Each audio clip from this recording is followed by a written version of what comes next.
kaibigan, sa araw na ito, inyong maririnig ang kwento na kapupulutan nyo ng aral sa buhay.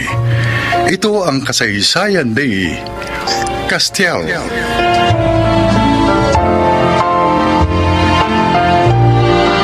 Maaga akong nabiyudo. At dahil sa hindi kami nabiyayaan ng anak ng una kong asawa, ay mag-isa lamang akong nabuhay for 30 years. Hindi na rin ako naghangad noon na mag-asawa ulit dahil para sa akin, si Erlinda lang ang una't huli kong mamahalin. Pero after 30 years, dumating sa buhay ko ang babaeng nagngangalang Roxanne.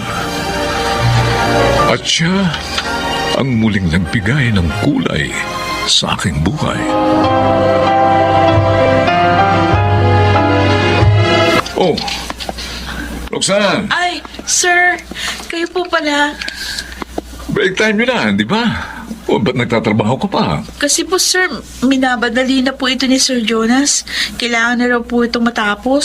Oh, ako lang bahala kay Jonas, ha? Alam kong ikaw ang pinakamasipag na empleyado ng factory. Pero kailangan mo rin magpahinga. Sige na, mag-break ka muna. Sige po, sir. Thank you po. Okay. Teka. Saan ka pala umuwi? Sa Kalumpang ho. Naku, malayo din pala rito. At pabuti pa, sumabay ka na sa akin mamaya, no? Total, taga-Kainta naman ako. Ay, Dumadaan kasi ako sa Kalumpang. Isasabay na kita, ha? ako nakakaya naman sa inyo, Oy, sir. no, huwag ka mahiya sa akin. Mabait talaga ako sa mga masisipag na empleyadong katulad mo.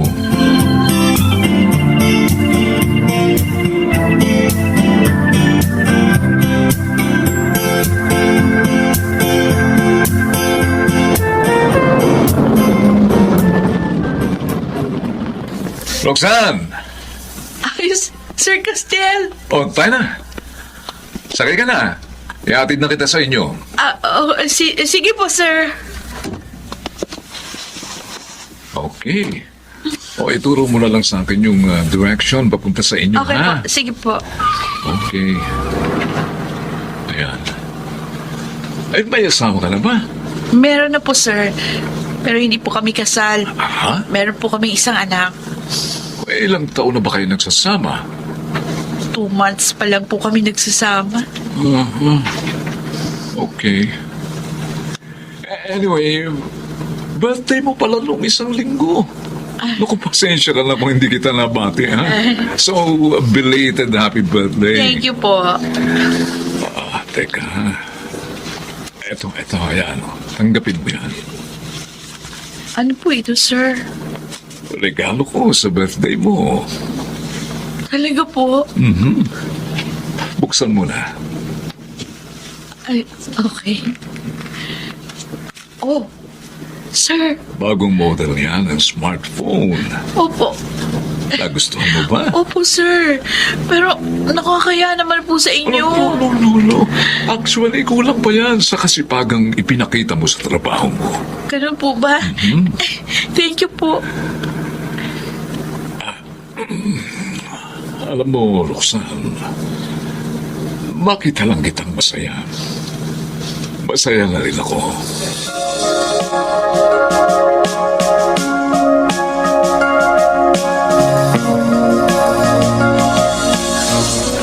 Oka, loves. Kumusta naman yung trabaho mo kanina? Marami ka ba naging kliyente? Sinuwerte ako kanina. Malaki na nakuha kong tip sa mga kliyente namin bakla at matrona. Pero teka muna, sino nagbigay ng bago mong cellphone? Bigay ng boss ko. Regalo niya daw sa akin nung birthday ko. Ang galante naman ang boss mo kung ganun. Mabait sa akin yun. Biruin mo, hinatid pa niya ako kanina pa uwi ng bahay. Baka naman may gusto sa iyo ang amo mo. Hindi gagawin na isang lalaki yun. Lalo na ang boss mo. Para lang sa isang empleyado. Maliban na lang kung may gusto siya sa'yo. Hindi naman siguro. Pero, alam mo, magandang opportunity yun pag nagkataon. Alin? Yung magkagusto sa akin ng boss ko? Oo. Tirahan mo yung boss mo. Gawin mo uli yung dati mong ginagawa. Muka, nagbago na ako. Ayoko nang balikan ng pagiging GRO. Sayang naman kasi pera, Roxanne. Pwede natin gamitin yung para makaipon tayo. O di kaya makapagpatayo ng negosyo. Ayoko samantalahin ang kabaitan ng boss ko sa akin, ano? Ano ka ba? Sa panahon ngayon, utak na ang ginagamit. Maging practical ka. Malaki ang opportunity ang mapupunta sa'yo kapag nagkataon. O, pwede ka pang ma-promote dyan sa factory na pinapasukan mo. Sige, susubukin kong gawin yung sinabi mo.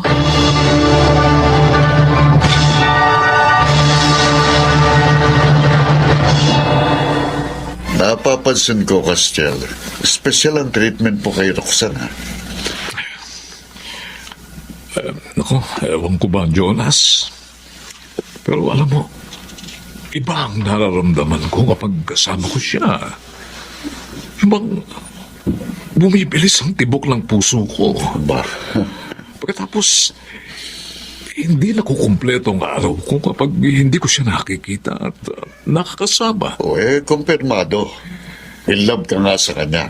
Oh, Teka, sa may asawa na si Roxanne, di ba? pero hindi naman siya kasal. Bakit?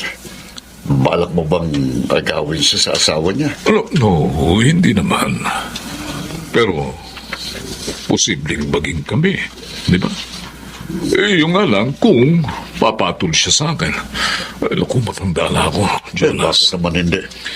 May bubuka ka pa naman, di ba? Matinig ka pa rin naman sa chicks. Oh, No. Bahala na. Bahala na kung magugustuhan din ako ni Roxanne. O, di okay kung ganun. Pero kung hindi, ipagpapatuloy ko na lang yung nasimulan ko, Jonas.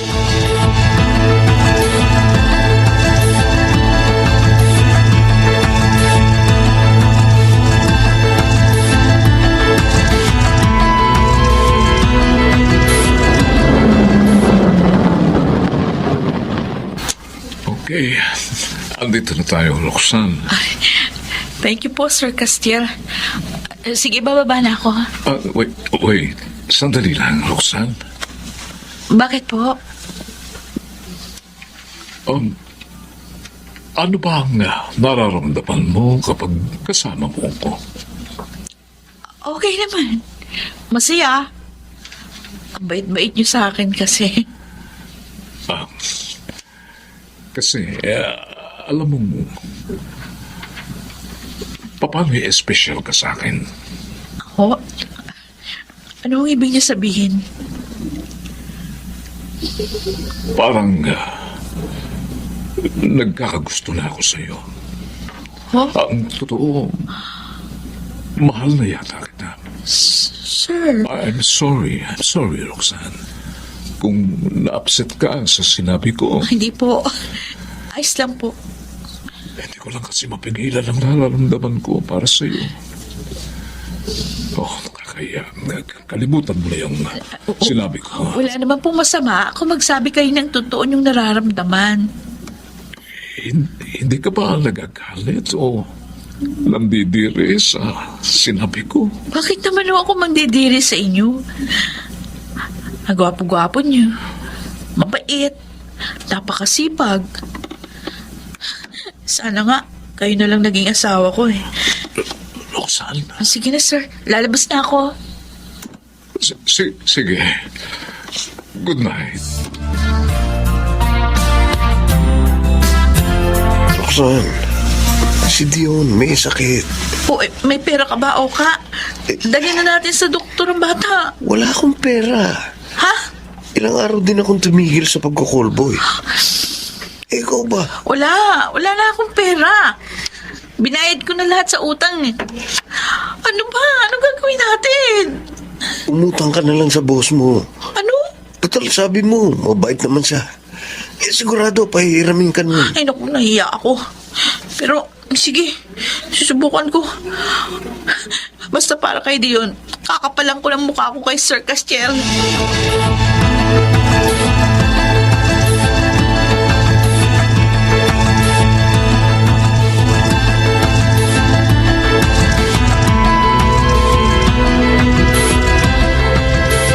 Sir Castiel, Oh, magandang umaga Roxanne. po.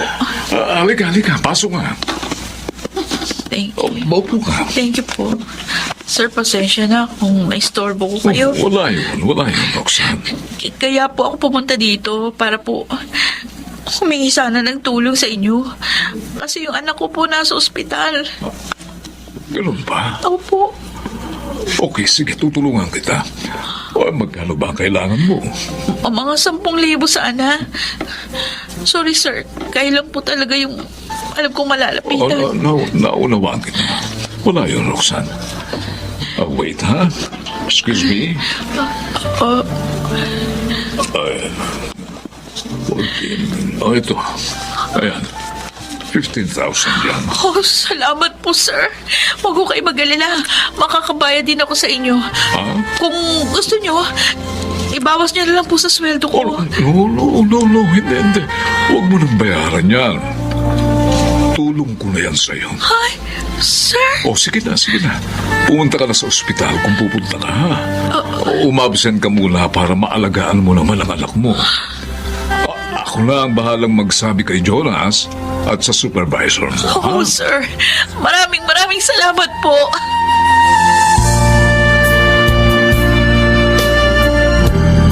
Ate Roxanne, buti dumating ka agad. Yung anak mo. Bakit, Beth? Ano nangyari kay Dion? Nakausap ko na ang doktor ni Dion. Oh. May findings na raw sila sa sakit ng anak mo. Ate, Ano?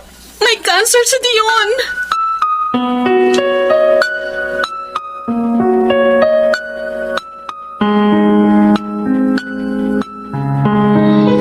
O, ano gagawin natin? Wala akong madiliin dyan. Ilang taon na ako nagtitiis sa'yo.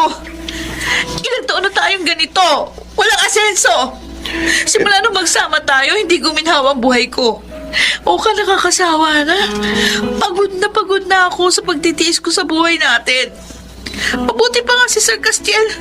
Nabibigay ang lahat ng pangangailangan ko, samantalang ikaw na asawa ko wala. Eh, gano'n naman pala eh. Pumayag ka na lang maging kabit ng matandang yun. Alam mo, dapat pala pinagsisihan ko ng pagpahig ko na makipag-live-in sa'yo. Wala kasi ako na pala sa'yo eh. Ayoko na! Magkanya-kanya na lang tayo!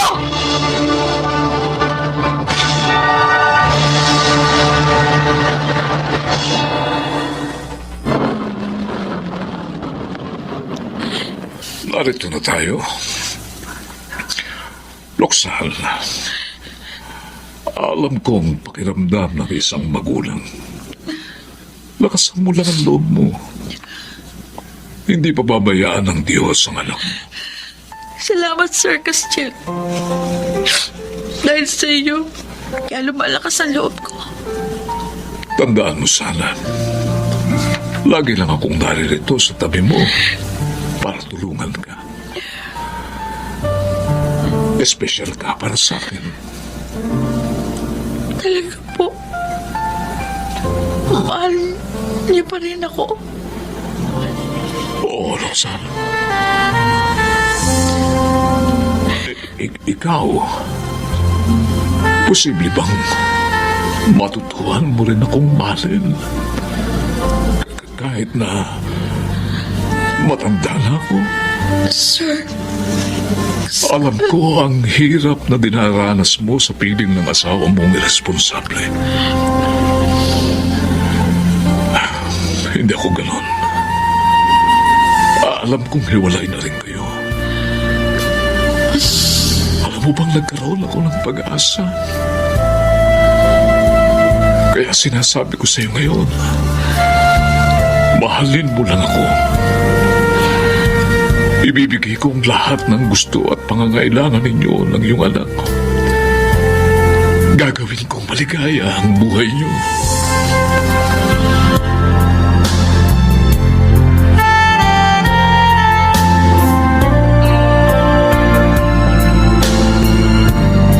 Talaga, Roxanne? Kayo na ng boss mo? oo, Mitch. Sinagot ko na si Castiel. Wow. Boyfriend ko na siya. Pero ang tanong, Ateng, mahal mo ba siya?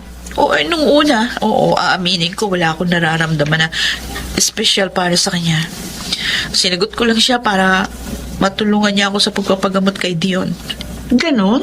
Oo, pero Mitch, siya kasi yung tipo ng lalaki na madaling mahalin. Napakabait niya sa akin. Sincere. At palagi siyang nandiyan sa tabi ko para damayan ako. Hanggang sa, yun, unti-unti nang na-develop yung feelings ko para sa kanya. Kaya ngayon masasabi ko na rin na mahal ko na siya. Nakalimutan ko bigla si Oka nang dahil sa kanya. Siguro, hindi naging maganda ang intention ko sa kanya nung una. Pero ngayon, handa akong bumawi.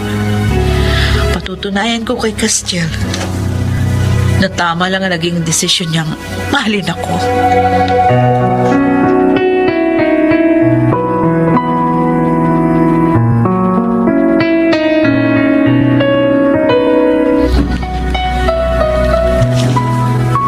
Roxanne, may sasabihin sana ako sa'yo. Ano yun, mahal? Tungkol saan? Will you wear this ring? Castiel, anong ibig sabihin nito? Will you marry me? 6 months pa lang tayo. Sigurado ka ba sa desisyon mo? Oh, Roxanne, gusto kitang mapangasawa. Gusto kong makasama ka sa mga nanalabing buhay ko sa mundo. At buong puso kong ipinangangako sa iyo na magiging mabuting asawa ko sakaling tanggapin mo ang aking alok. Castiel, Mahal mo ko, hindi ba? oo. Mahal na mahal kita. At sa tanong mo kung gusto ba kitang mapangasawa? Yes. Handa akong isuot niyang singsing para sa'yo. Oh, Roxanne, Handa akong maging may bahay mo. Handa akong katuwang at kasama mo habang buhay. Roxanne. I love you. Oh, salamat. Salamat, Roxanne. Maraming salamat. Mahal na mahal din kita.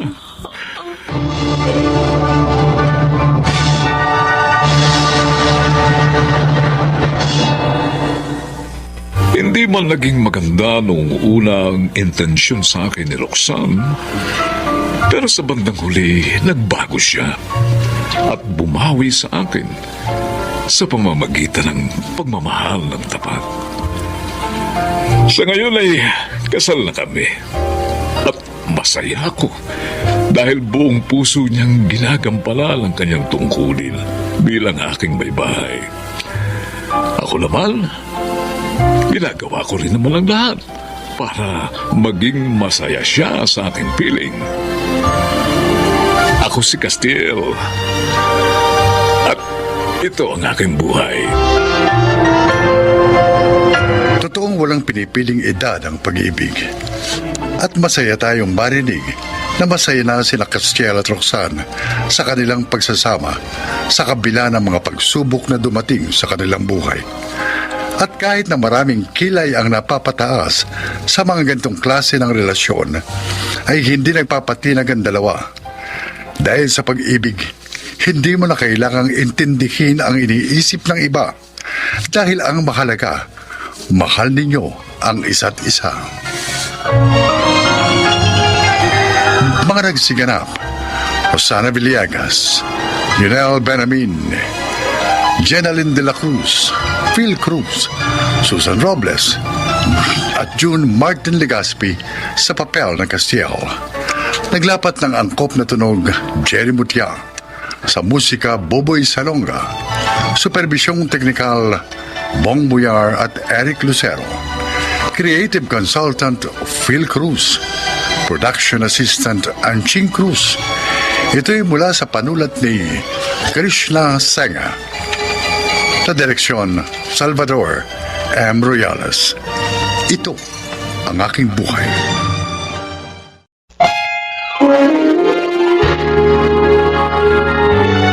Kauna-unahan sa Pilipinas.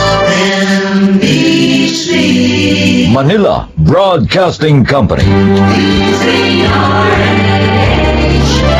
DZRH, member, kapisanan ng mga broadcaster ng Pilipinas.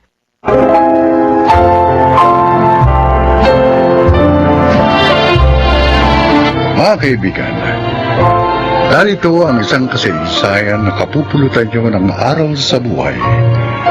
Ito ay ang kasaysayan ni Egay.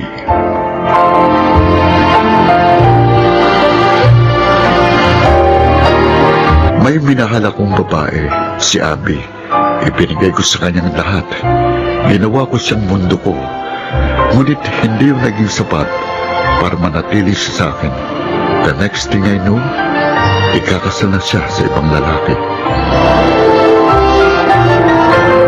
Ladies and gentlemen, may I present to you the newlywed, Mr. and Mrs. Jed and Abby de la Serna. Grabe.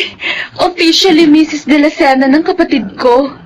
Kay tagal niyang hinintay to, Egay. Oo nga eh. Ayan, pinipirmahan na nila yung marriage certificate. Ay, talagang wala nang makakapaghiwalay sa kanilang dalawa.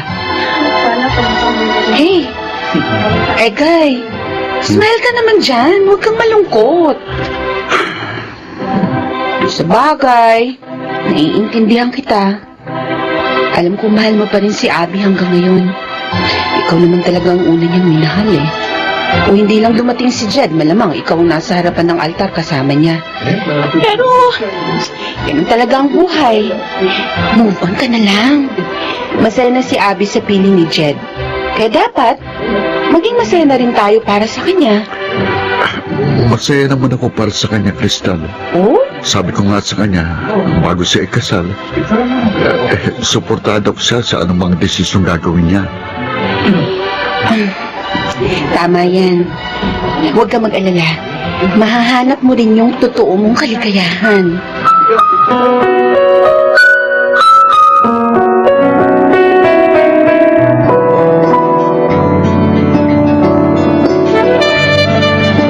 Congratulations, sir. Abby, Jed, Wow. Si Egay. Egay, akala ko hindi ka makaka-attend sa kasal namin.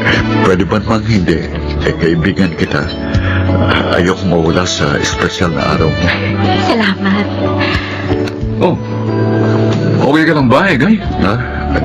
Ayos lang ako, pare. So, saan ang honeymoon niyo?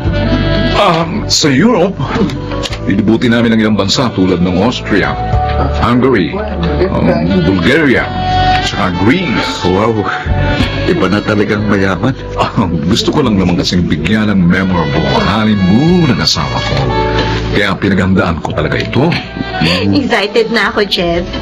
First time ko makakapunta sa Europe. Ay, siya nga pala, mahal ko. Lumapit na tayo sa iba pang guests, ha? Eh, guys, see you around, ha? Okay, Sandali lang, Jed. Ikaw na muna kumausap sa mga bisita natin. Kakausapin ko lang saglit si Egay. Okay, ilang minuto kayong mag-uusap? Give me 5 minutes. 5 minutes. Okay. Sige, maiwan ko muna kayong dalawa, ha? Ako na lang muna ang bahala sa ibang guests. Egay, I'm sorry. Sorry for what? I know, nasasaktan ka pa rin sa nangyari. Please, Abby. Huwag mo nang ipaalala sa akin yan. Sinusubukan ko nang mag-move on. Kaya nga, baka hindi na muna ako magpakita sa'yo after this. At saka, bakit ka pa hingi ng sorry sa akin? Parang ipinakita mo lang na nagsisisi ka sa pagpapakasal mo kay Jed. And I don't think so na nagsisisi ka sa ginawa mo. Ang sayo ng dalawa eh. Kaya para saan pang sorry mo?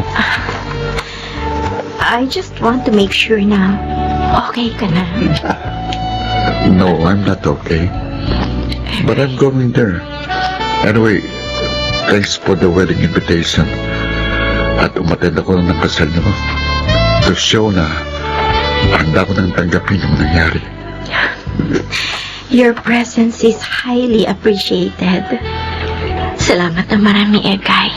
Paano, Abi? Best wishes na lang. Enjoy your life with him. At kapag okay na ako 100%, I would consider na maging ninong sa anak ninyo.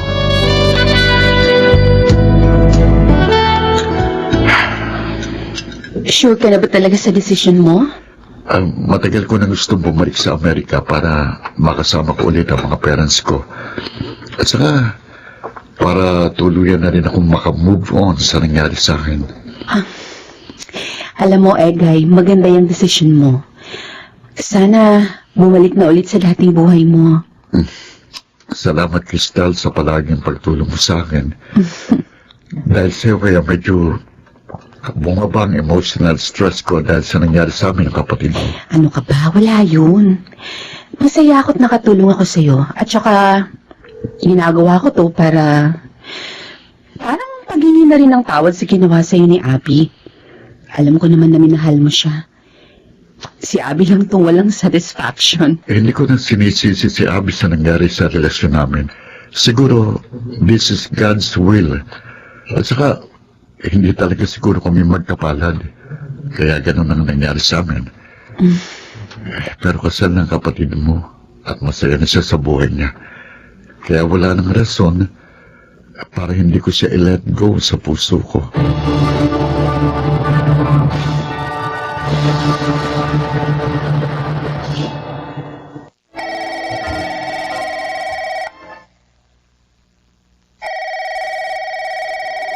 Hello? Crystal, Yes? Ako nga. Sino to? do you still remember me? Does Edgar Manansala still ring a bell? Oh, Egay! Grabe, hindi kita nabosesan, ha? Pasensya ka na. Wait! Ano, kumusta ka naman? Saan ka na? I'm here at Shuttle. Well, after 5 years, I'm planning to go home. Really? Oh, that's nice. Ikaw, Crystal, kumusta ka na? May asawa ka na? Wala pa rin. As in, single pa rin? Yeah, ganun talaga. Hindi ko pa rin makita si Mr. Right after 5 years. Pero okay lang. Maganda naman ang career ko. Oh, so, what made you decide na uuwi ka na ng Pilipinas? Well, I miss everything, including you. Oh, ganon? Pero good decision yan. Masaya ako't babalik ka na ng Pilipinas.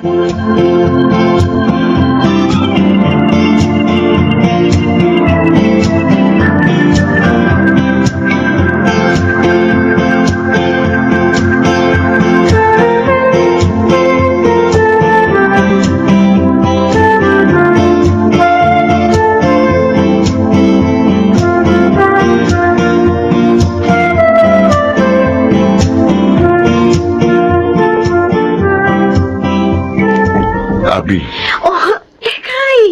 Ikaw pala. Umuwi ka na pala galing ng Amerika. At mo, kumusta ka na? eto, okay lang. Ikaw, Okay lang. Pero nabigla ako sa pagdating mo dito, ha? Kanino mo nalaman ang address ng bahay ko? kanino pa ba? Edi sa half-sister mo? Ganun ba? Mabuti naman napasyal ka. Kala ko nakalimutan mo na ako. Pwede ba yun? Siyempre hindi. Kayo ni Crystal ang ilan lang sa mga kaibigan ko dito. Pero, curious lang ako, ha? Bakit ka umuwi? For sure, ang ganda-ganda na ng buhay mo dun sa Amerika. Well, hindi sa lahat ng pagkakataon niya masaya ako doon sa Amerika. Pero siyempre, hindi may iwasan na ma-miss mo yung lugar na kinalakihan mo. Babalik ka pa ba ng Amerika? Oo. So, nagbabakasyon ka lang pala dito. Hanggang kailan ka tatagal dito? Pinakamatagal na sigurong 6 months. Tapos kailangan kong bumalik ulit ng US to maintain my residency required for citizenship. Ganun ba? Abi, maraming naikwento sa akin si Crystal tungkol sa'yo. Ha? Talaga? Tulad ng, ano? Na hindi raw kayo magkaanak ng asawa mo. Hindi kami magkaanak ni Jed. Kasi may diferensya ang matris ko. Yun nga. Kaya nagluloko ang asawa mo. Huwag na natin yung pag-usapan. Kung niloloko ka na, bakit hindi mo pa siya hiwalayan? Hindi naman ganun kadali yun, Egay. Mag-asawa kami. At hindi lang kami basta nagsasama. Kasal kami. Bukod sa, mahal ko pa rin si Jet. Abi, you deserve someone better. Yung kaya kang mahalin at panindigan, kahit na may kakulangan sa pagkababae mo. Yung kaya kang tanggapin at respeto.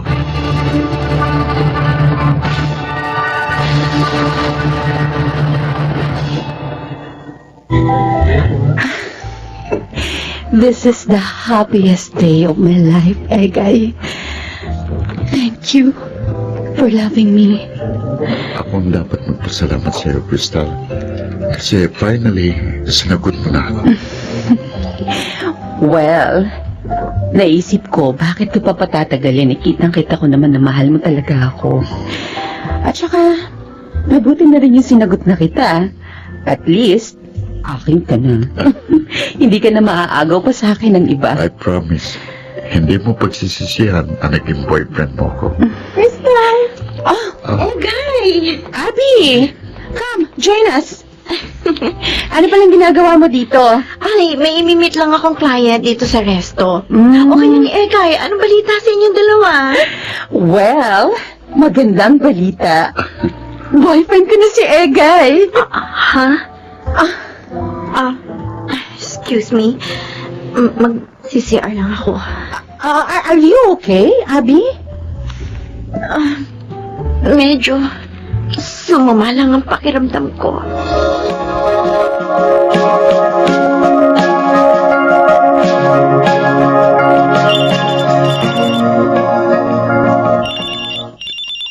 Hello? Abi, Egay? kumusta ka na?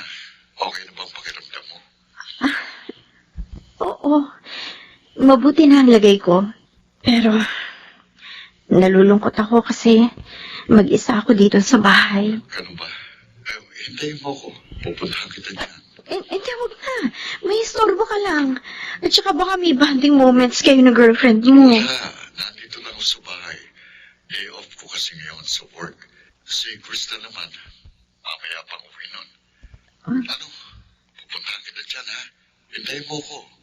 Sige, Egay. Ikaw ang bahala.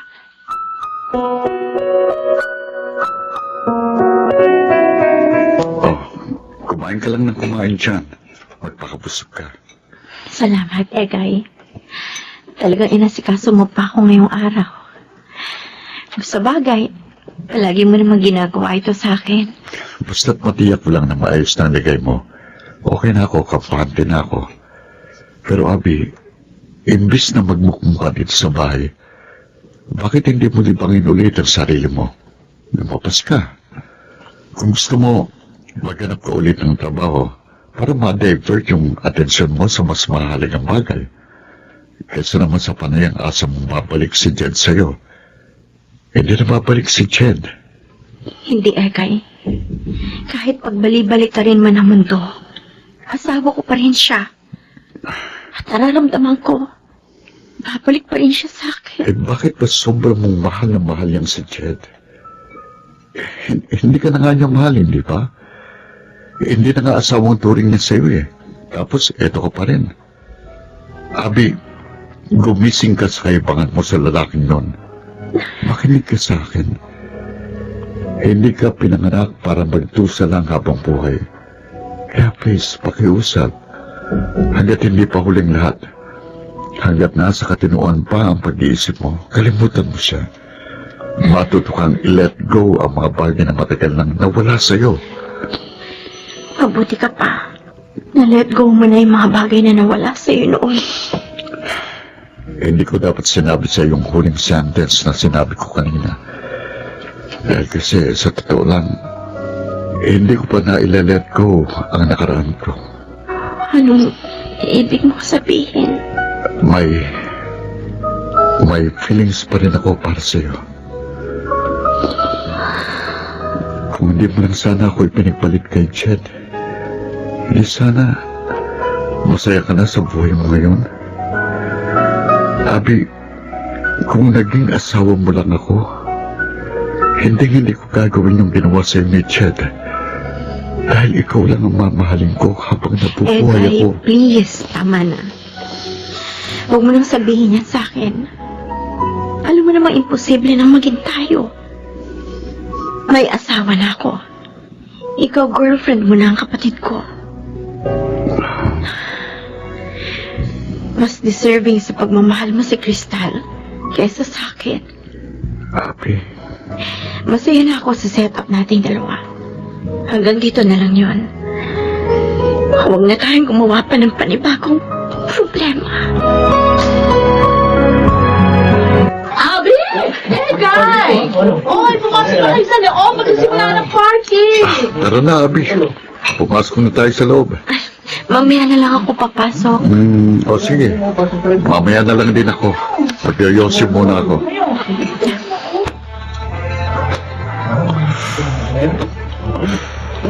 Siya nga pala. Nabalitaan kong balak niyo magpa-civil wedding sa susunod na linggo bago kayo bumalik ng Amerika sa June. Oo, para maisama ko na si Crystal at doon na kami manilahan. Magpapakasal ulit kami pagdating namin ng shuttle. Buti pa kayo. Masaya na. Ang totoo niyan, hindi buo ang kasiyahan ko. Kasi nararamdaman ko, mahal pa rin kita. Dapat siguro lumayo na ako ng tuluyan sa'yo. Kasi ayoko maranasan ng kapatid ko yung naranasan ko. Guy, ayokong lokohin mo si Crystal. Mahal na mahal ka niya. Kaya pakiusap. Panahon na siguro para kalimutan na natin ang lahat ng nag-uugnay sa ating dalawa. Sinubukan kong kalimutan ka. Pero bakit ganon? Hindi ko magawa. Nandito pa kasi ako. Kaya hindi mo magawa. Don't worry. Pagdating nyo ng US, magiging maayos na ang lahat. Please, Ekay. Promise me. Mamahalin mo si Crystal. Higit pa sa pagmamahal na binigay mo sa akin noon. Promise me also na maging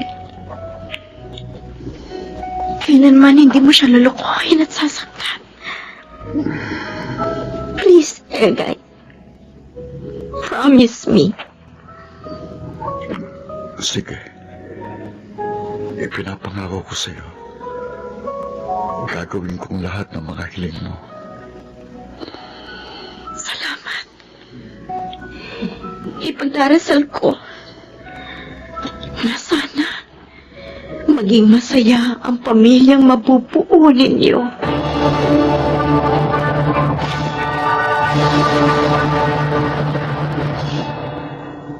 Hindi man kami nagkatuluyan ni Abby, pero masaya na rin ako sa aking buhay, kapiling ang aking asawang si Crystal. Mabuti talagang Panginoon kasi alam niya kung ano ang best para sa akin, at si Crystal yun. Ako si Egay, at ito ang aking buhay. Alam ng Diyos kung anong makabubuti sa buhay. Kung may mawala man, isipin mo na lang na sa tamang panahon, ibibigay niya ang tamang taong magmamahal, magpapahalaga at susuporta habang buhay. Mga nagsiganap, Chiquit del Carmen Amor, John Legaspi, Jeneline de la Cruz, Lionel Benamin, Rosana Villegas at Phil Cruz sa papel na Egay. Naglapat ng angkop na tunog Jerry Mutiang, sa musika Buboy Salonga, supervisyong teknikal Eric Lucero at Bong Villar, creative consultant Phil Cruz, production assistant Archie Cruz. Ito'y mula sa panulat ni Krishna Senga, sa direksyon June Martin Legaspi at Maynard Landicho Jr. Ito ang aking buhay.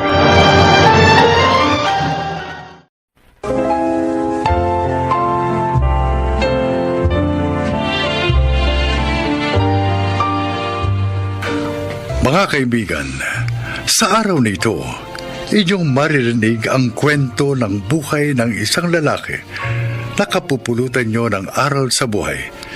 Siya ay si Krishna.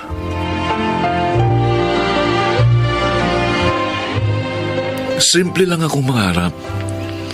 Ang gusto ko lang naman kasi yung maging masaya sa buhay.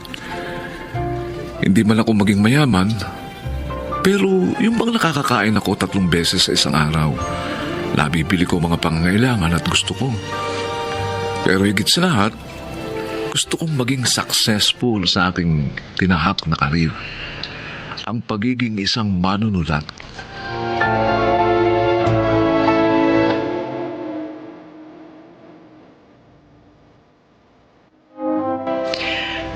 Nagpapasalamat ako sa inyo dahil kumpleto ulit ang ating pamilya. Ngayong birthday ng papa nyo. Ma, hindi pa po tayo kompleto. Wala pa po si Krishna. Ha? Ganun ba? Ah, Opo. hindi ko napansin. Darating pa ba yun? Kanina pa siya dapat nandito. It is a matter of cold feet, Ate Fatima, kaya wala pang bunso natin. Sige, mag-celebrate na tayo kahit wala siya. Total, mukhang hindi na rin naman darating ang lalaki yan. Sir Ismael, Mamila, nandito na po si Sir Krishna. Ay, I'm sorry. Kung na-late ako ng dating. Inabutan kasi ako ng rush hour kaya traffic papunta rito eh. Alas 4 ang usapan, Krishna. Kung umalis ka ng maaga, hindi ka aabutan ng traffic. Pasensya na, Kuya Elmar. Marami lang kasi akong tinapos na trabaho. May trabaho ka pala, Krishna? Hindi namin alam yun. May mga writing jobs ako. Ate Writing Fatima. jobs na part-time lang. Halos walang pinagkaiba yun sa pagiging unemployed. Hindi ako unemployed kasi kumikita ako sa ginagawa ko. Pero hindi stable ang kita mo. Hindi katulad ng mga kapatid mo na halos kumikita ng halos 100,000 kada buwan. Wala pong kaso sa akin yun pa. Kahit na 10 to 15,000 lang ang kita ko kada buwan. Ang mahalaga, nabubuhay ko pong sarili ko. Oh, nakaka-disappoint ka, Krishna. Sa lahat ng anak ko, ikaw ang walang pangarap. Masaya ka na sa pagiging mababa. Huwag ka sanang magagalit sa amin, anak. Pero kasi mataas ang pinag-aralan mo. Economics graduate ka. Ine-expect namin sa iyo magiging manager ka ng isang bangko o executive ng isang kumpanya. Pero tingnan mo ang sarili mo. Hirap na hirap ang buhay mo. Hindi naman po ako naghihirap. Huwag ka nang mag-deny, Krishna. Tingnan mo yung itsura mo. Naka-plain t-shirt at maong pants. At sira-sira pa yung dala mong backpack. Tapos, nagkukumute ka lang. Hindi katulad ng mga kapatid mo. Naka-corporate attire. May mga sariling kotse. Magaganda ang careers. Maayos ang buhay. Sinasabi namin sa iyo to, Krishna, kasi alam namin kaya mong umasenso sa buhay. May pinag-aralan ka, matalino. Tigilan mo na yung pagsusulat mo at gamitin mo yung pinag-aralan mo. Ay, naku, Mila. Hindi makikinig sa'yo yan. Walang confidence yan sa sarili niya. Pa, maaminin ko po. Hindi po ako pang opisina eh. Tsaka, masaya po ako sa trabahong meron ako ngayon. Ba't hindi nyo na lang ako suportahan? Kahit naman ganito po ang buhay ko, hindi naman ako nagbibigay ng sakit ng ulo sa inyo. Hindi naman po ako humihingi sa inyo ng pera. O, Mila. Nakita mo na? Sayang lang ang mga laway natin sa lalaking yan. Huwag na natin pasinin yan. Mag-celebrate na lang tayo ng birthday ko.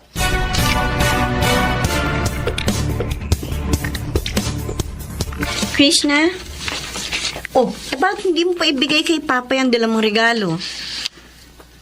Nahiya ako, Ate Sara eh. Hindi kasi kamahalan ng regalo ko. Alam mo na, yan lang ang nakayanan ko. Pero at least, may regalo ka. Naalala mo si Papa. Huwag kang mahihiya. Kasi ibibigay mo naman to ng tao sa puso mo. Ate, pakibigay na lang kay Papa, ha? Kasi kung ako pa ang magbibigay, siguradong makakarinig lang ako sa kanya ng masasakit na salita. Ayokong sirain ang celebration ng birthday niya. Ay, sige, Krishna. Ako na magbibigay ng regalo mo kay Papa. Salamat, ate. Aalis na ako. O hindi ka na magpapaalam kina Mama at Papa? Hindi na. Hindi rin naman nila ako mamamalayang umalis eh. Alam mo naman, sa sobrang disappointed nila sa akin. Parang hindi na ako nag-i-exist sa kanila. Pagpasensyahan mo na lang sila kung gano'n na lang ang tingin nila sa'yo. Basta ako, ano man ang desisyon mo sa buhay, susuportahan kita. Buti ka pa, Ate Sara. Suportado mo ako. Hindi katulad nila, Kuya Elmar at Ate Fatima na parang ang liit ang tingin nila sa akin. Payo ko sa'yo, Krishna. Ipagpatuloy mo lang yung pangarap mo. Malay natin, magbunga ng maganda yung paghihirap mo. At sa ating magkakapatid, ikaw lang, Krishna, ang hindi umasa sa ating mga magulang. Dahil sa pagsusulat mo, ikaw ang nagpaaral sa sarili mo. Oh, doon pa lang, may ipagmamalaki ka na. Basta tol, naniniwala ako sa kakayahan mo. Huwag kang susuko.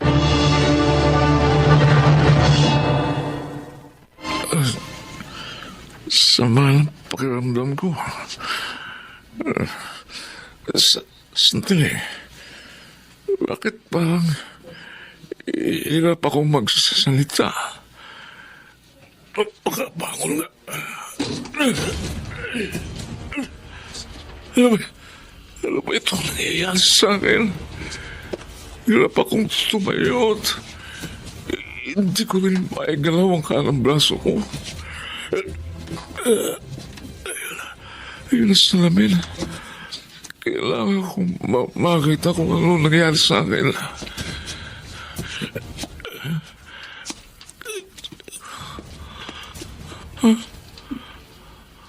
Diyos ko. Nangiwi ang mukha ko. Hindi ko masyadong maigalaw, halos kalahati ng katawan ko. O Diyos ko. Ano ba itong nangyayari sa akin?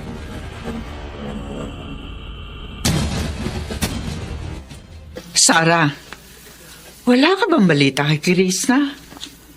Matagal na kasi siyang hindi nagpaparamdam sa akin. Wala pa po, Ma. Susubukan ko po siyang tawagan o di kaya pupuntahan ko po siya doon sa inuupahan niya. Mabuti pa nga, Sarah. Ay, ano na kaya? Ay, naku, Mila. Huwag kang masyadong mag-alala dyan sa bunso mo. Anong huwag mag-alala? Magtatatlong linggo na siyang walang paramdam sa atin. Yang anak mo, Ismael, baka may nangyaring masama sa kanya. Hindi naman nakikinig ang bunso mo sa mga pangaral natin eh. Kaya bakit pa natin siya pag-aaksaya ng panahon? Ismael, anak pa rin natin si Krishna. Kahit na paminsan-minsan matigas ang ulo niya. Ngayon ko na po pupuntahan si Krishna sa bahay niya, Ma. Hindi ko kasi siya makontak sa phone eh. Mabuti pa nga, Sarah. Tapos, balitaan mo agad kami, ha? Pag nakausap mo ng kapatid mo. Opo.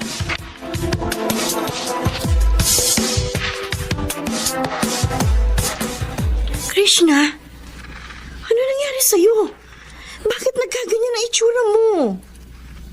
Hindi ko alam kung Bell's palsy ba ito o mild stroke. Hindi pa ako nagpapacheck up sa doktor. Ano ka ba? Bakit hindi ka pa nagpapacheck up sa doktor? May pera ka ba? Ate, sapat lang sa pagkain at iba pang gastusin ang pera ko. Nagalaw ko na rin yung konting ipon ko kasi magtatatlong linggo na akong walang kita. Kasi hirap nga akong magtrabaho sa kalagayan ko. Sige, magbihis ka. Dadalhin kita sa ospital. Ako na ang gagastos. Kailangan mo ma-check up para maagapan yan. Salamat, Ate Sara.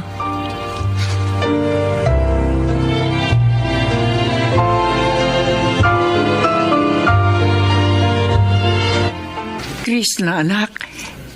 Dinalang ka namin ng papa mo ng pagkain.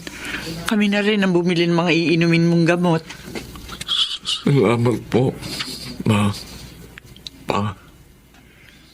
Yan ba yung sasabihin mong kaya mong mabuhay na mag-isa? Sa kakarampot mong kita? Oo. Nakakakain ka nga ng 3 beses sa isang araw. At nakakabayad ng renta, sa ilaw at sa tubig. Pero wala kang ipon. At hindi ka makabili ng gamot na pang-maintenance mo. Alam mo naman, sa simula, kailangan mo ng maintenance medicine. Tama ang papa mo, anak. Ito na, yung sinasabi namin sa'yo noon pa, na dapat nag-iipon ka rin. Dahil hindi natin alam kung anong pwede mangyari sa atin. O, yan, katulad ngayon. Paano siya makakaipon ng pera? Kung part-time lang ang trabaho niya. Magkano lang bang kinikita mo sa pagsusulat? Barya-barya lang. Hindi katulad ng mga nakatatanda mong kapatid. Si Elmar, engineer. Si Fatima, general manager sa isang malaking kasino. At si Sarah, isang journalist. Libo-libo ang kinikita nila, anak. Panahon na siguro, anak, na pag-isipan mo na ang landas na tinatahak mo. Hindi ka mabubuhay kung ganyan lang ang trabaho mo. Anak, mag-isip ka.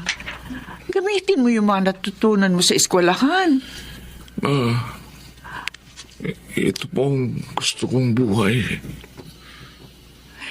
Krishna, hindi ka namin pipigilan kung gusto mong manatili sa pagsusulat. Pero ang sabi lang ng papa mo, humanap ka pa ng ibang alternatibo na pwede mong pagkakitaan. Hindi yan imposible, anak. Kasi napag-aaral mong sarili mo noon. Kasi madiskarte ka. Ewan ko ba, simula nung naging writer ka, nawalan ka na ng diskarte sa buhay. Tandaan mo, Krishna, hindi ka namin minamaliit. Ang sa amin ng papa mo, gusto ka namin makitang successful sa buhay mo.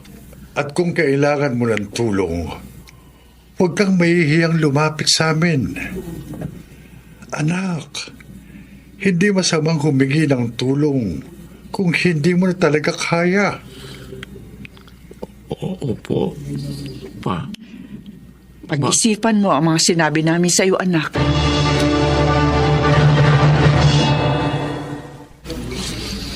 Ba, mukhang mapera ka ngayon, bunso ah. Oo nga. Nilibre mo pa kami dito sa mamahaling restaurant. Alam ko hindi kayo makapaniwala na ililibre ko kayong 3 sa ganitong kamahal na restaurant. Well, it's my birthday naman kaya wala namang kaso kung gumastos ako ng malaki. Pero, baka naman, Krishna, pagkatapos nito wala ka ng pera. Don't worry. Marami kong naging writing gigs this past few months. Besides, malaki-laki naman yung kinikita ko sa online selling. Eto, nakakaipon naman ako ng malaki. Good to hear that. At least matutuwa si na mama at papa sa nangyayari ngayon sa buhay mo. Alam nyo, nitong mga nakaraang buwan, I faced a lot of challenges. At naging mas matatag ako dahil dun. And I realized na mahalaga talagang mag-invest para sa future. At yun ang ginagawa ko ngayon. Tumatanda na rin kasi ako eh. Para pag dumating na ako sa retirement age, stable pa rin ang buhay ko. Tama yan, Krishna. We're so proud of you. Me too. Congrats, bunso. You made it!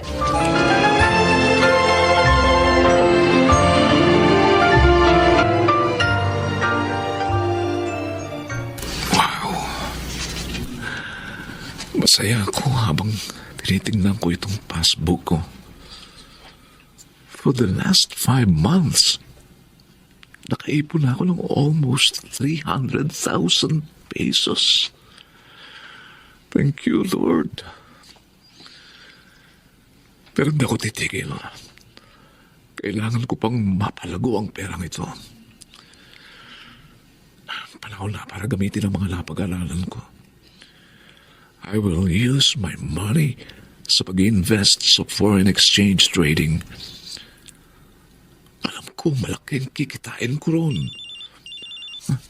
Sino kaya tumatawag? Si Mama pala. Sagutin ko muna. Hello, Ma. Krishna, anak. Pasensya na ako na istorbo kita. Ang papa mo kasi. Bakit po? Ano pong nangyari kay Papa? Na-stroke ang papa mo. Sinugod namin siya ngayon sa ospital. Ano po?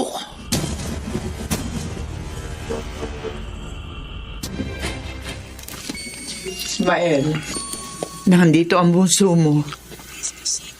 Krishna, anak, Kamusta na po ang lagay niyo, Pa?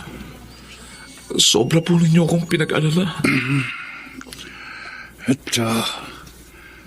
nahihirapan akong igalaw ang ilang parte ng katawan ko. Nagpapasalamat pa rin kami sa Diyos kasi hindi matinding stroke ang dumali sa papa mo. Magpagaling po kayo. Huwag po kayo susuko.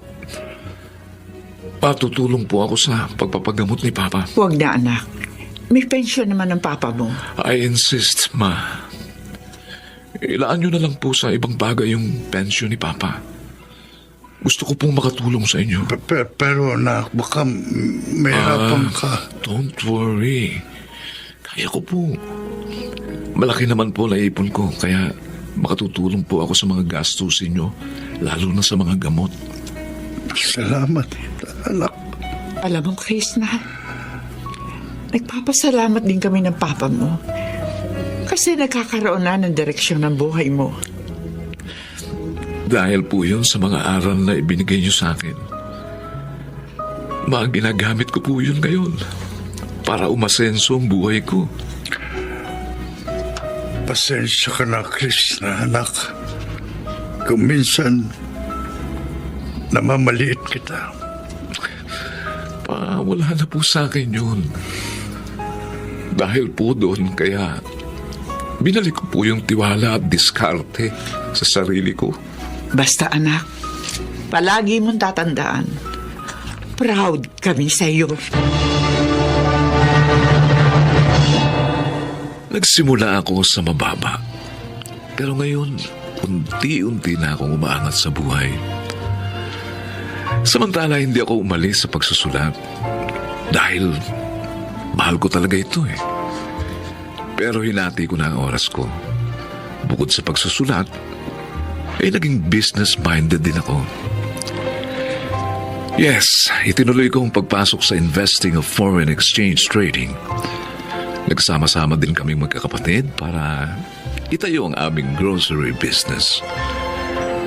At ang mga parents ko, eto, masaya pa rin dahil sa success na natatamo naming magkapatid. Siguro, ang moral lessons ng aking kwento, una, magtiwala ka sa iyong sarili. Pangalawa, matutong dumiskarte. At huwag ka rin magpapaapekto sa mga taong pilit kang ibinababa. At kung makarinig ka naman ng komento o kritisismo sa iyong buhay, huwag mong mamasamayan yun. Pag-aralan mong mabuti. Dahil sa uli, magagamit mo yun para umasenso ka sa buhay. Ito po si Krishna, isang manunulat at negosyante. At ito po ang aking buhay.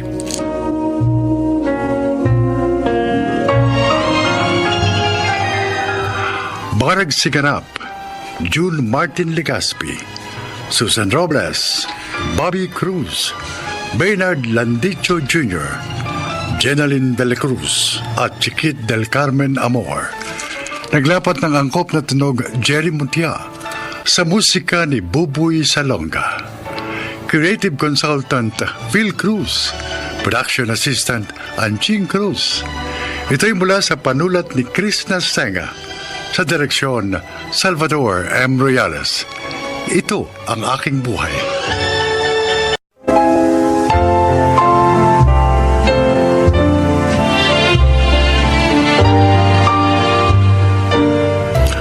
Mga kaibigan, pakinggan po natin ngayon ang isa pang natatanging kasaysayan na ilalahad sa atin ni Tobal.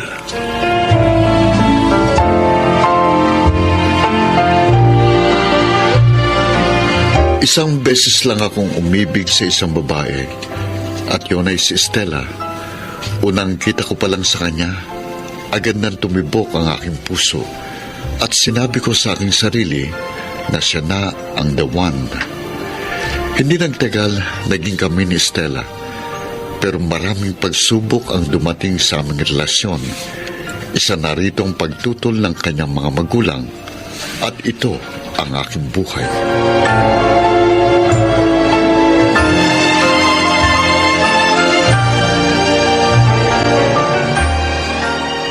Tobal, Stella, akala ko hindi ka na darating. kaya ako dumating para personal na makipag-break sa'yo. Ano? Huwag ka namang ganyan. Hindi magandang biro yan. Gusto kasi ng mga magulang ko na makipag-break ako sa'yo. Pero bakit?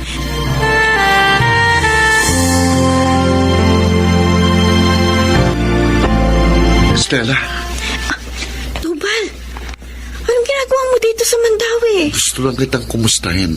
Pero huwag kang mag-alala. Hindi kita guguluhin sa pag-aaral mo. Namiss kita. Ako rin. Kaya nga, pumunta ako dito sa Mandawi para magpaalam sa'yo. Ha? Bakit? Saan ka pupunta? Sa Maynila, doon na ako mag-aaral at maghahanap buhay. Ganun ba? Ibig sabihin, mas lalayo pa pala ang distansya nating dalawa.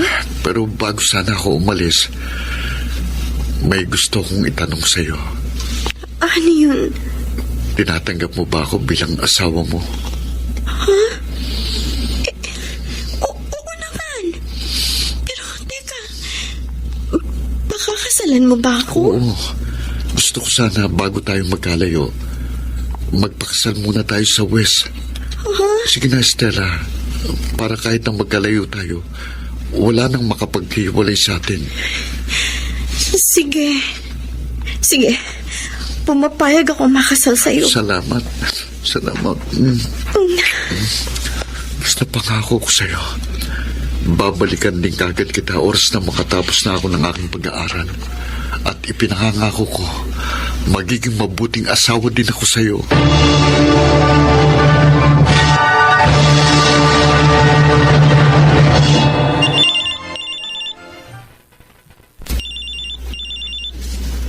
Hello, Tobal? Hello, mahal. Happy first monthsary. Happy first monthsary din. Biruin mo, 1 month na pala tayong mag-asawa. Bilis ng panahon, ano? Oo nga. Pero hanggang ngayon, hindi pa rin tayo nag-honeymoon. Huwag kang mag-alala. After ng graduation natin doon tayo mag-honeymoon. Kumusta ng asawa ko? Eto, ayos naman. Katatapos lang ng final exams namin. Ay, sana pumasa ako. Huwag kang mag-alala. Papas ka niyan. Matalino ko yung asawa ko. Ikaw, kumusta ka naman dyan sa Manila? Eto, ayos lang din. Nagre-review ko para sa final exam namin sa next week. Okay lang din ang trabaho ko dito sa pawn shop. Ah, wala ka bang ibang babae dyan? Ano? Bakit naman ako mabababae? May asawa na ako. Mali ko. Maraming magagandang babae dyan sa Maynila. May tiwala ka ba sa akin? Oo naman. Mali. Han, basta tutuparin ko yung promise ko sa'yo nung araw ng kasal natin na forever ako magiging tapat sa'yo. Namimiss ko ng asawa ko, ha. Gusto ko sana siyang mayakap ng pagkahigpit-higpit. Ako nga rin Pero kailangan natin magtiis. Para din to sa kinabukasan natin.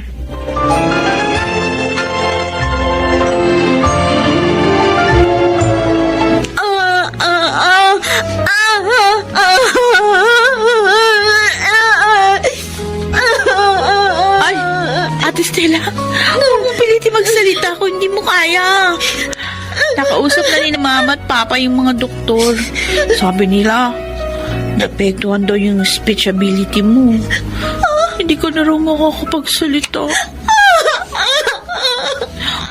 Huwag ka na umiyak. Nasasaktan kami, ate. Bakit? Sino ba gusto niyo pa makita? Si Kuya Tobal po ba? Kung ganun, tama ako. Sige, susubukin ko siyang tawagan para ipaalam sa kanya yung nangyari sa'yo.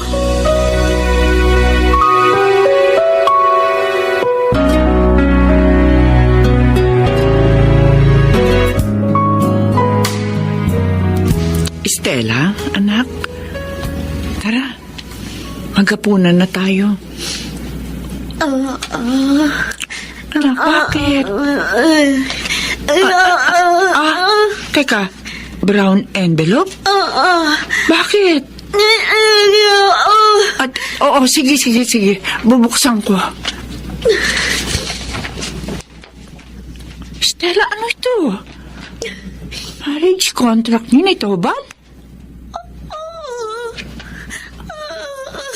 Ano? Ang ibig sabihin? Mag-asawa na kayong dalawa? Pero Stella, bakit mo naman ginawa ito sa amin? Alam mo naman, ayaw namin sa lalaking yon. Pero bakit sinuway mo pa rin kami? Nasaan ang lalaking yon? Kung asawa ka na niya, dapat tinutulungan ka niya ngayon. Gusto mong huwag nang sabihin kay Tobal yung nangyari sa'yo? Pero bakit?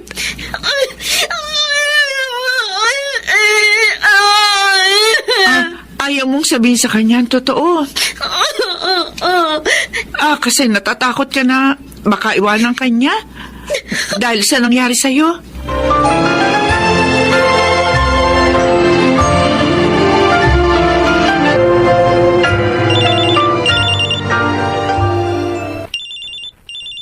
Hello? Kuya Tobal? Hello? Si Wendy to. Wendy, bakit nasa si Stella? Tawag ako ng tawag pero nire-reject lang niya ako. Ano ba nangyayari dyan? Bakit ayaw niya akong kausapin?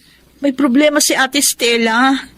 Ano po kasi, na-aksidente siya. Ano? Kumusta ba siya? Ayos na po.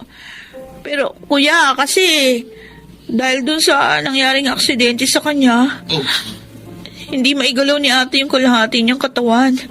Tapos, hindi na siya nakakapagsalita. Wendy, alam niyo ba na kasal kami ni Stella? Oo. Ano kuya? Paninindigan mo ba yung asawa mo?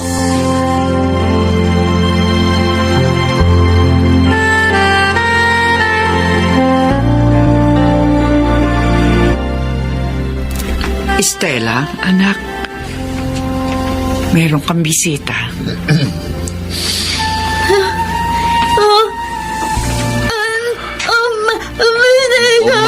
Mahal. Huwag ka nang umiyak. Stella, sa pagkakataong ito, sa simbahan na kita pakakasalan.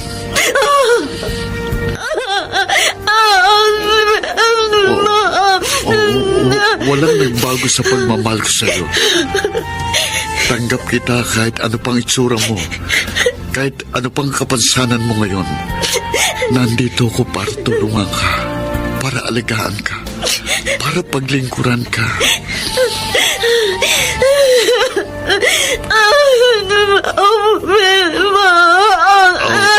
At kung hindi ka man makapagsalita, akong magiging boses mo. Basta, hindi ko makakalimutan yung mga ipinakako ko sa'yo nung araw na ikasal tayo. Na mamahalin kita at magsasama tayo habang buhay.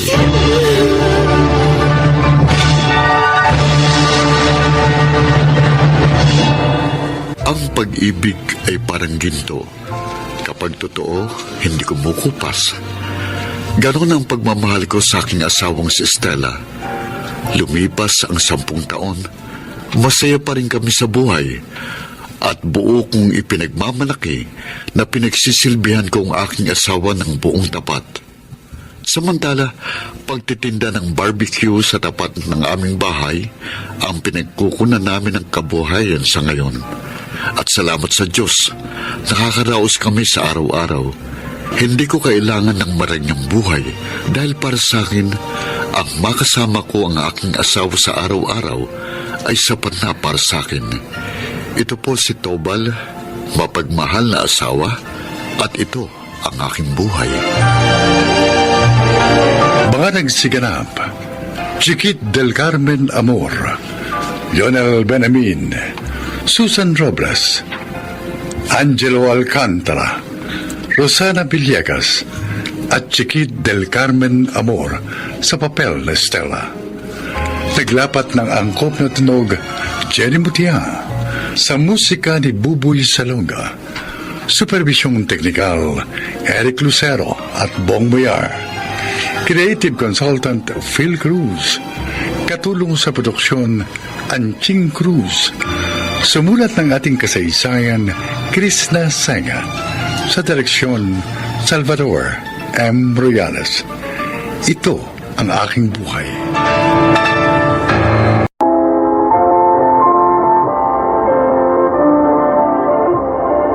Mga kaibigan, sa araw na ito, inyong maririnig ang kwento ng isang ina na nahulog sa tukso ng pera at bitag ng masasamang hangarin.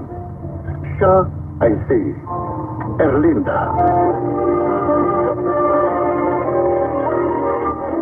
Marami akong insecurity sa buhay. Kung kaya may gusto akong patunayan sa ibang tao. Siguro nga isang malaking dahilan yon. Kaya hindi ko na rin nagawang patakbuhin ng maayos ang aking buhay. Masyado kasi ako nawili sa maling diskarte sa pagkita ng pera. Pati mga anak ko, nadamay.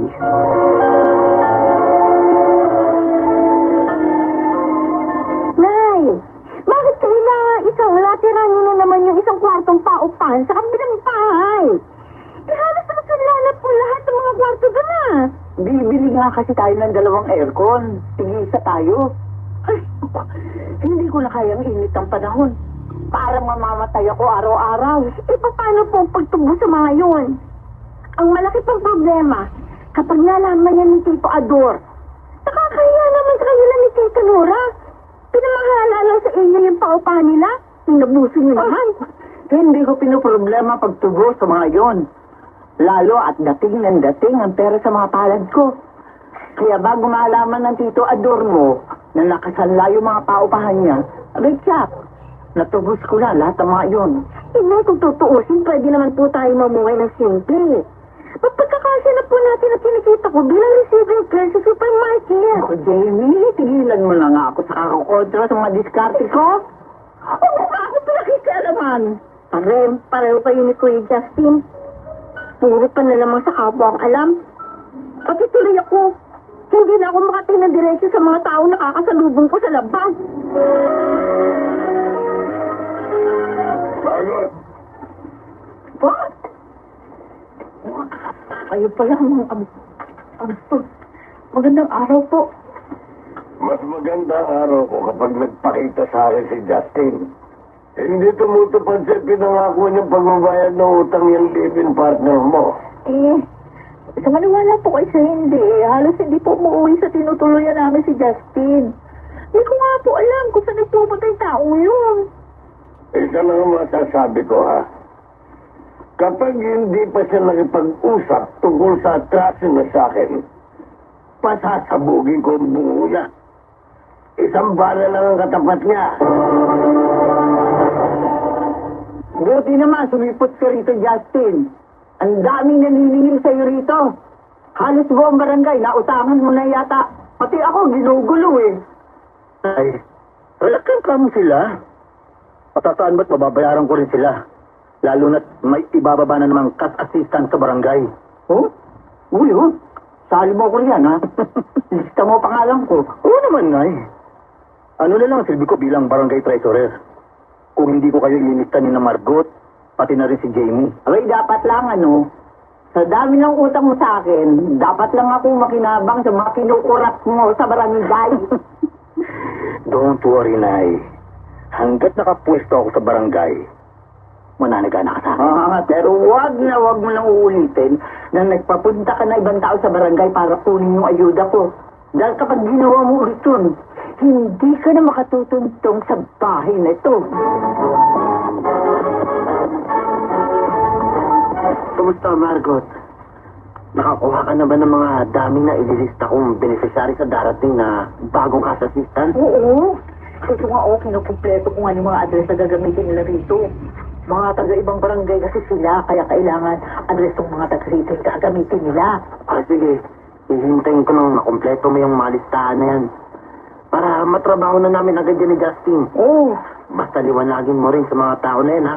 Na 500 piso lang ang ipaparte natin sa kanila sa kabuuang 4,000 pisong ayuda. Uy, kuya ha? Huwag na huwag mo ililista ang pangalan ko sa barangay para gamitin sa cash assistance sa ipamimili nyo, ha?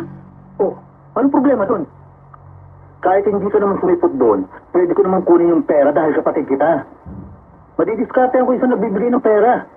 Eh, bakit mo kasi ayaw mo intindihin na ayoko maging bahagi ng korupsyon na ginagawa mo sa barangay? Kung si inaenganyo mo, dahil sa kalokohan mo, wag ako. Pwede ba, Jamie? Huwag mo nang pahabayin itong usapang ito. Kung ayaw mo, hindi wag. Hindi naman talaga sa'yo mapupunta ang pera. Dahil dami ka lang din. Tapos! Hanggang kailan ka ba magiging ganit sa pera, kuya? Hanggang lulong ka pa rin sa pangangarera mo? Sa pag-online sabong mo? Hanggang isang araw, matuklasan mo na lang na wala ka na rin dignidad dahil ang perang para sa mahirap natin ka barangay. Inuubulsa mo!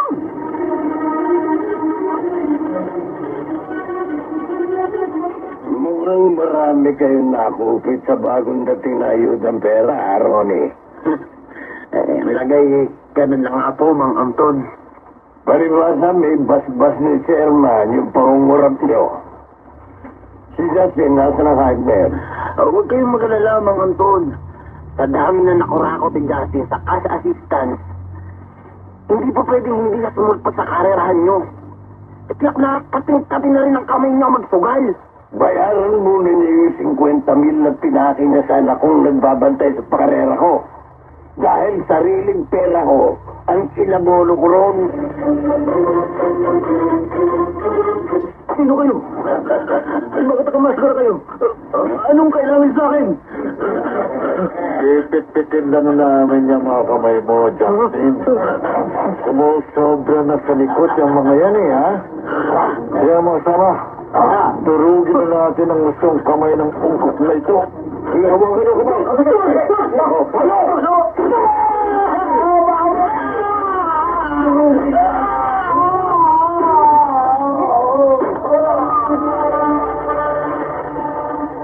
Nay, ang sakit ng mga kamay ko.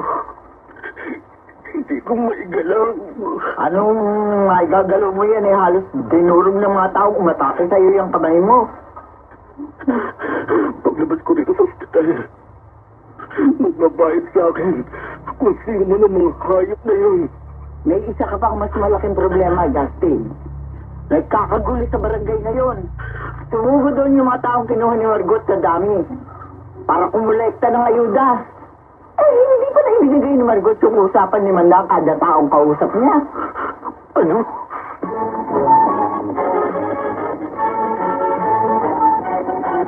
Akala niyo ba?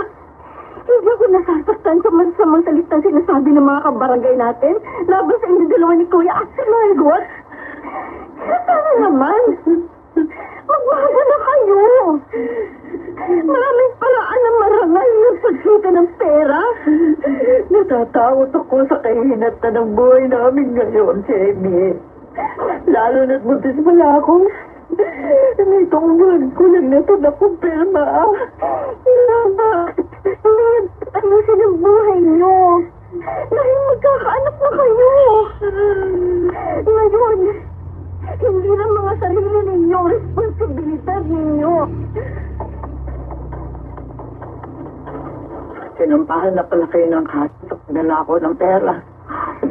Dapat ay nakalaan sa mahihirap na naapektuhan ng pandemya. Hindi po nauunawa ng mga paulit-ulit na paalala sa akin ni Jamie, Inay. Nakinig lang ako sa kanya sa simula pa lang. O naman, tatanggap ko lang mantik. Galing sa Tito Adorno. Ipagagawa raw nila yung bahay paupahan nila. Kaya kailangan maabisuhan yung mga nangungupahan magsilipat na. Paano kung gagawin yun? Nakasang lang tira lahat ang parte doon. Wala naman ako perang pagtubo sa mga yun.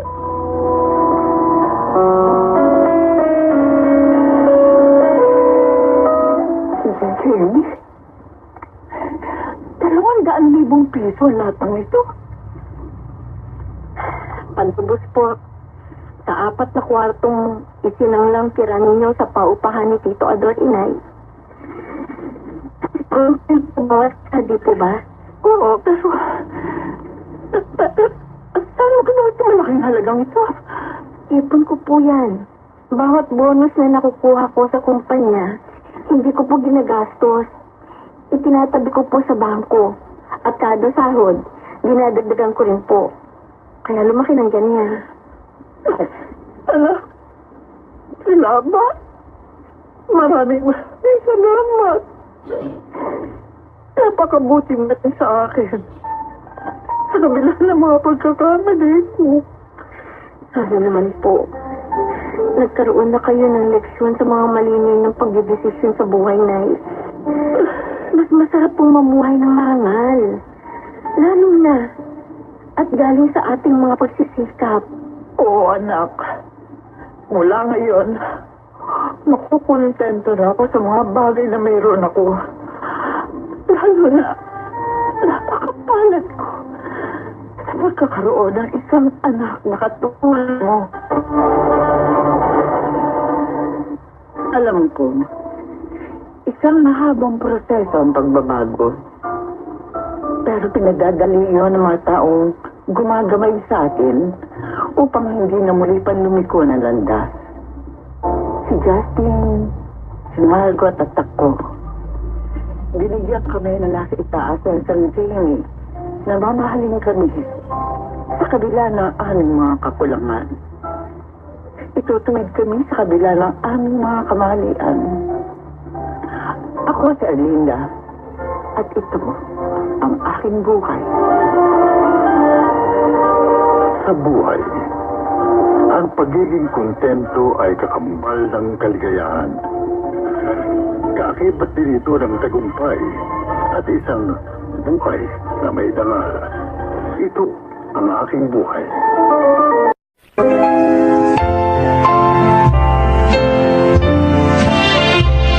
Mga kaibigan, sa araw na ito, inyong maririnig ang kwento ng isang ama na walang katumbasang pagmamahal na inukol sa kanyang pamilya.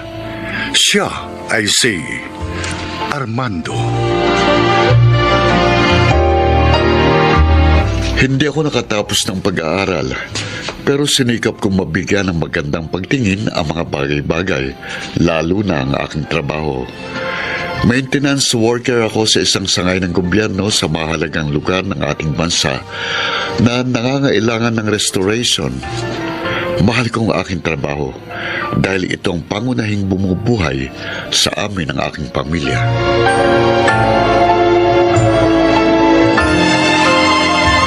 Mga kasama, tanghalian na! Mang Armando! Bumaba ka na dyan sa pwesto mo. Tara, kumain na po tayo. Ikaw talaga, Bito. Ang aga mong nangangalampag para kumain, ha? 10 minuto pa bago ang lunch break natin. Naduduling na po kasi ako sa gutom. Kaya tara na po. Ilalatag ko na ang kartong paglalapagan ng mga baon natin. Palibasa. Itong lempo na naman ang baon mo. Kaya kain ka na talaga.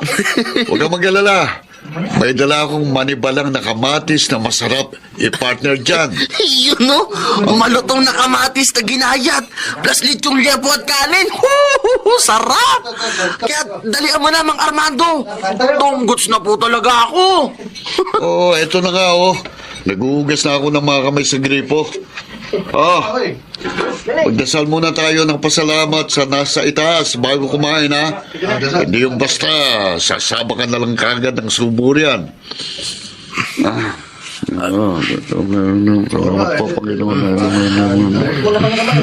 Ayos na. Sige. Ang tagal na rin po pala ninyong maintenance worker ng agency, Mang Armando. Oo. Binata pa ako nang mapasok dito eh. Nagkaasawa na ako at nagkaanak. Nandito pa rin ako. Hindi po kayo tumatanggi? Kahit na sa malayong lugar kayo madestino? Kasi nga, mawawalay kayo sa pamilya nyo. Dito, wala sa bukabularyo kong pagtanggi sa trabaho.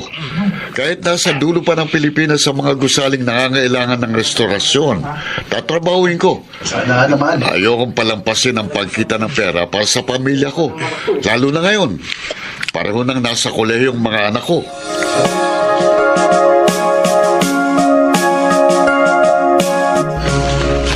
Hoy, bakit nag-log out ka kaagad ng email mo? May nakita ako doon, ha? Meron ako nabasa. Patingin nga. Ayan ka na naman, ate. Nakikialam ka na naman sa buhay ko. Nabasa ko, bagsak ka sa zoology subject. Ay, ano ngayon? Susumbong mo ako kay Itay. Bakit naman kasi kukuha-kuha ka ng biology? Hindi mo naman pala kayang panindigan. Yung professor ko kaya may problema. Matanda na nga. Kasi napagkamalan niyang ako yung tamad na estudyante, kinaiinisan niya eh. Gumagawa ka pa ng kwento. Prerequisite subject pa yung binagsak mo. O paano kung mag-enroll niya sa second sem? Iba ang patakaran sa public college, ha, kapag may bagsak. Pwede ba? Huwag mo na nga akong tinataranta. Ano? Nag-iisip naman ako ng paraan, okay? Hindi naman kita tinataranta. Pinaalalahanan lang kita. Halos butot balat na si Itay sa katatrabaho para lang makapag-aral tayo. Tapos, yan pa igaganti mo.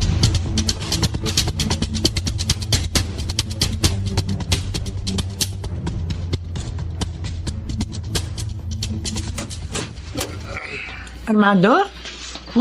Bakit yata parang hindi maipintay ang mukha mo? Tsaka, bakit hagod mo yung balakang mo? Mayroon bang masakit sa'yo? Ilang araw na kasi ako nahirapang umihi eh. Paudlot-udlot na kasi ang pag-ihi ko na hindi ko maintindihan. Ang mabuti pa, bukas na umaga, punta na tayo sa doktor. Mainam na yung mga check-up ka para magamot agad kung ano man yan. Hindi pa pwede, Liway. Bukas ang alis namin papuntang Kalamba para kumpunuhin ang ilang sirang bahagi ng bahay ro ng mga Rizal. Ako mamumuno sa mga taong magtatrabaho ron, kaya kailangan naroon ako. Sus mo, Dios, para mga doon. Isasapalaran mo ang kalusugan mo para lamang sa trabaho mo. Baka nakakalimutan mo. Iisa lang ang buhay mo at dapat mo itong ingatan.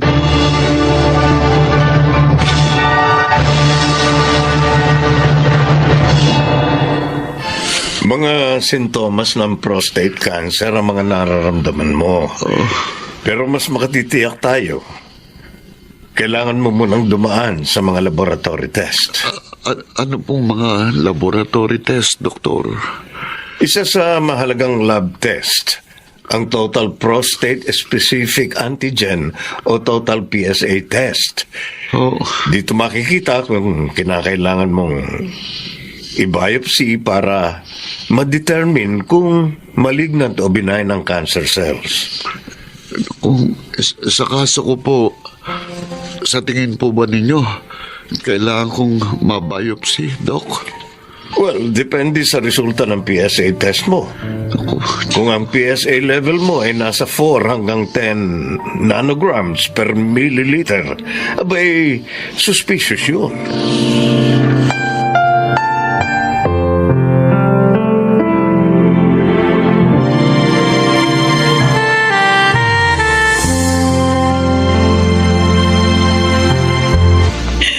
Sa prostate cancer ang itay niyo. Yun ang lumabas sa kanyang biopsy. Kaya kailangan niya maoperahan. Pero saan po tayo kukuha ng pera para sa operasyon ng Itay? Mabuti nga at may isang hospital dito sa Maynila na nagbibigay ng libreng operasyon sa prostate cancer. Napakalaking tulong, no? Kahit papaano. Magagamot na lamang ang ating poproblemahin.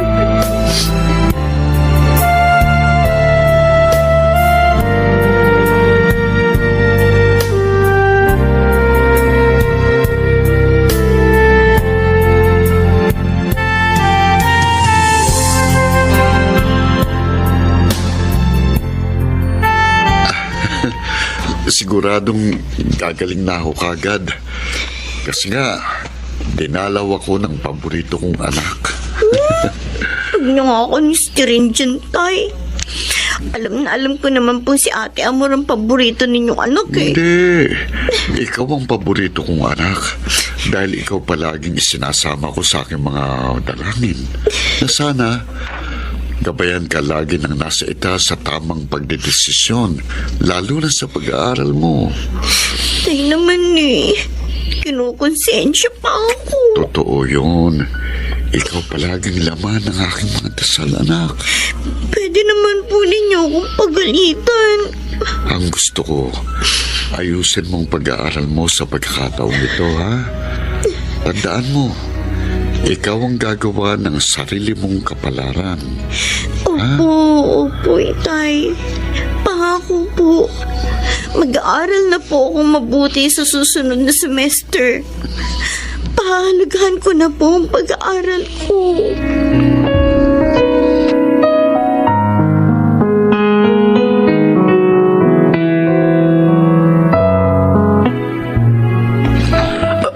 Aba, Mang Armando. Oo.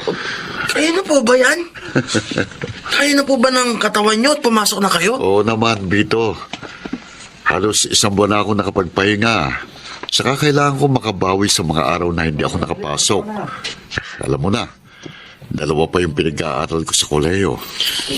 Alam nyo, Mang Armando, minsan naisip ko, ano kaya kung katulad din ninyong naging tatay ko? Siguro, nakatapos din ako ng kolehiyo. May maganda akong trabaho ngayon. May magandang buhay. Ang tatay ko kasi, sabi ng nanay ko, bigla na lang naglaho nang ipinagbubuntis na niya ako. Kaya nga, ang pinakamagagawa mo, huwag mo nang ulitin ang ginawa ng tatay mo. Kapag naisipan mo nang magpamilya, gawin mong tungkulin mo sa kanila bilang isang mabuting ama. Sa ganung paraan, mauhubog mo rin ang iyong mga magiging anak bilang mabubuting tao.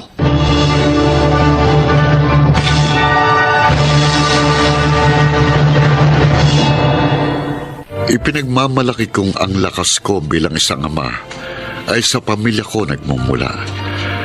May munti mga pagkabigo sa panig ni Jasmine. Wala pa rin akong hiling na dalangin kundi ang kanyang kabutihan. Nakahanda pa rin akong gampanan ang aking responsibilidad at pananagutan. Ako si Armando, isang ama, at ito ang aking buhay. Kaloob ng nasa itaas ang isang pamilya, tulad ng pagkakaloob din ng isang hindi matutularang haligi ng tahanan na ang pagsisikap ay nakalaan para sa mga mahal sa buhay. Mga nagsiganap, Angelo Alcantara, Lionel Benjamin, Susan Robles, Rosana Villegas, Chiquit del Carmen Amor, at Phil Cruz sa papel na Armando. Naglapat ng angkop na tunog Jerry Mutia, sa musika ni Buboy Salonga, supervisyong teknikal Eric Lucero at Bong Muyar, creative consultant Phil Cruz, production assistant Anching Cruz. Ito'y mula sa panulat ni Sel Barlam, sa direksyon Salvador M. Royales. Ito ang aking buhay.